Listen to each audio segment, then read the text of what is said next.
২৭ March শুক্রবার বিকেলে যশোর-নড়াইল মহাসড়কে ঢাকাগামী একটি যাত্রীবাহী বাস আগুনে পুড়ে গেছে। তবে বাসটির যাত্রীরা সবাই অক্ষত আছেন। পুলিশ জানায়, বিকেল ৪টার দিকে যশোর শহরের মণিহার বাসস্ট্যান্ড থেকে অর্ধশতাধিক যাত্রী নিয়ে ঢাকার উদ্দেশ্যে রওনা হয় নড়াইল এক্সপ্রেসের একটি বাস। কিছুক্ষণ পর বাসটি সদর উপজেলার ফতেপুর এলাকায় পৌঁছালে বাসটির ইঞ্জিনে আগুন ধরে যায়। প্রত্যক্ষদর্শীরা জানায়, বিকট শব্দে বিস্ফোরণ হওয়ার পর বাসটির ইঞ্জিনে আগুন ধরে যায়। সাথে সাথে যাত্রীরা দরজা জানালা দিয়ে যে যেভাবে পেরেছে বের হয়ে যান।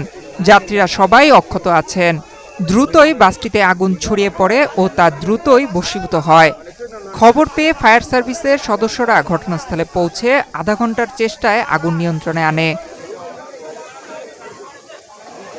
বাসে আগুন ধরার ঘটনায় কিছু সময়ের জন্য মহাসড়কটিতে যান চলাচল বন্ধ ছিল। আগুন নেভানোর পর মহাসড়কটিতে যান চলাচল আবার স্বাভাবিক হয় বলে জানিয়েছে পুলিশ।